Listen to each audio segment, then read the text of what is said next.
Hello! Today we will be talking about / reviewing, whatever you would like to call it, Spider-Man Across the Spiderverse Part 1.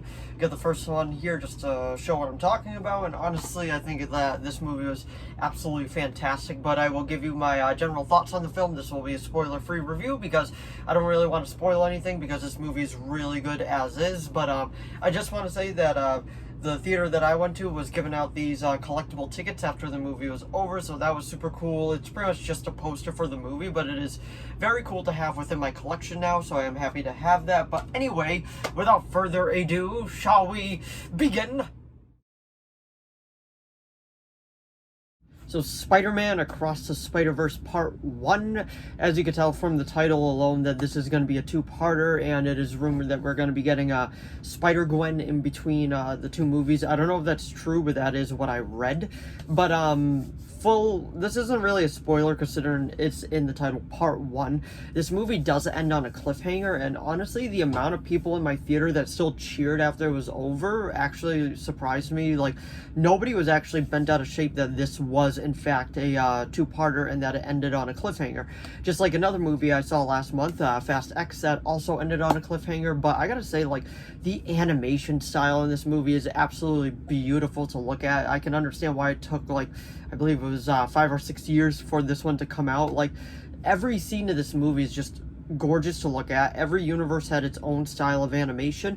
While they didn't go into like a crazy amount of different universes, the ones that we did go into and seeing that style of animation was so cool. I don't want to ruin some of them because some of them were a big surprise. There are a few cameos in this movie too that really like surprised me. My theater kind of like erupted with applause for a few of them, and I'm just like, oh, this is cool. But if you don't know what the plot of this one is now we're going back to normal times with Miles. He's just going back to like the private school and all that, and his dad is just trying his best, but like things just keep going awry back and forth, and so he's missing Spider-Gwen, and then Spider-Gwen gets recruited by the Spider like intelligence or whatever you want to call it, led by Spider-Man 2099, Miguel O'Hara, I believe his name is. And I gotta say, it actually might be Miguel O'Hare. I always like get that mixed up, but I believe it's Oscar Isaac that voices him in it, and he is phenomenal. He is an amazing antagonist, and like the Spot is the main villain of this one, but Spider-Man 2099 is definitely that character that's like, listen, like, I know this is hard, and I know this is not the way that we wanted things to go, but I'm the one that understands that I have to make the hard choices, and this is what we gotta do. And every point in the movie where he was just, like, running his mouth pretty much and being like, listen, we're the good guys, but this is this is canon. This has to happen. That's what they called it. I wanted to call it a fixed point, but that's technically DC, but in this universe, they call it canon, and honestly, like, it is just phenomenal. And I can't say enough good things about the animation style. Like, the animation really pulls you into the universe and doesn't let you go till the credits start rolling. I don't consider this a spoiler, so you don't waste your time in the theater, but after it's over, there is no post-credit scene. All it says is Miles Morales will return, so that's pretty much it. There's really nothing else to stay for, so after the credits start rolling, you can leave. I was expecting a post-credit scene, but there wasn't anything, which was kind of disappointing, but it was okay at the same time, because this movie is just about 2.5 hours. I believe it clocks in at 2 hours and 20 minutes, so, like, it is definitely up there with time. But, like, when I say it doesn't feel like 2.5 hours, like, this movie does not feel like 2.5 hours. Like, it is just so good, so much fun to watch, and honestly, I can't say enough good things about it, without really getting into spoilers. But, the different Spider-Man movie characters that they focused on in this were really cool. Spider-Punk I actually thought was pretty cool. I liked his like just rage against like the system and all that. It was definitely like punk vibes of London and all that. Like I can't think of their like Sex Pistols and all of them. Like, he definitely gave me vibes of that type of bands, and it was just a lot of fun. It was just a huge Spider-Man story, which I absolutely loved. I'm a huge Spider-Man geek at heart, so just like seeing all this stuff come to life and all, well, come to life in animation is just so cool. The father and the mother, I feel like, have a bit more like presence in this film than the last one.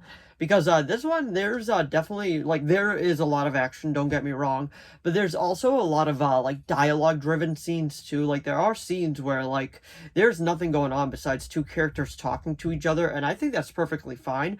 But like, if you're bringing like kids to go see this movie, I feel like these parts might actually lose their attention. But besides that, it's a great movie, and for me that wasn't a problem. I'm just saying, like, if people were thinking that this is just gonna be like straight out action all the way through till the end, no, there are moments where they allow the script to breathe and they're talking and all that, and honestly, it's so good. And one of my favorite scenes from this movie, which is in spoiler realm, so I won't really go into deep detail about it, is when they're explaining canon and all that to Miles and all that stuff, and I'm like, oh, this is so cool, but there wasn't really anything going on. There was no action set pieces, there was no, like, there's none of that. It was just dialogue driven scene, and I thought that was just fantastic to watch, and it was just great to just see. Like, I really enjoyed it. And Spot was a good villain. I'm curious to see what they do with him in the sequel, because he was kind of goofy in this one, because he was pretty much like, I'm your arch nemesis. And he's like, I don't even know who you are. And he's like, oh, you don't know me. But his powers are cool, and I'm really curious to see where they go with it, because his spots let him travel to other dimensions. So I'm like, ooh, okay, so there's a lot you could do with this. And like, there's a lot you can do with it. There was something cool that they did with it, which I won't get into details about because it is a spoiler, but it was super cool. He was kind of he was an okay villain.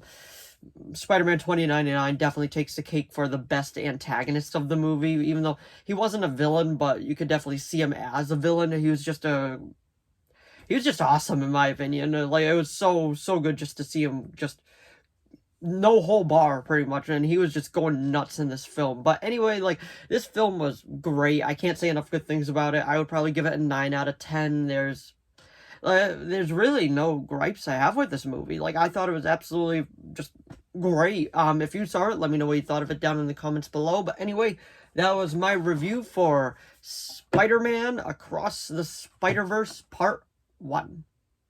So if you enjoyed this video, please give it a like and a subscribe so I know to keep making more of these. If you have any video requests, please leave them down in the comments below. I'll do my best to reply. As of now, I have a few video requests and those are being made, but if you do have any others, just let me know. As long as within my capability of making it, I will be making it. And if you saw Spider-Man Across the Spider-Verse Part 1, let me know what you thought of it down in the comments below. Did you like it? Did you love it? Did you hate it? Did you think it was amazing, astonishing, spectacular? Let me know. But anyway, thanks for watching as always, and I will see all of you in the next video. Bye.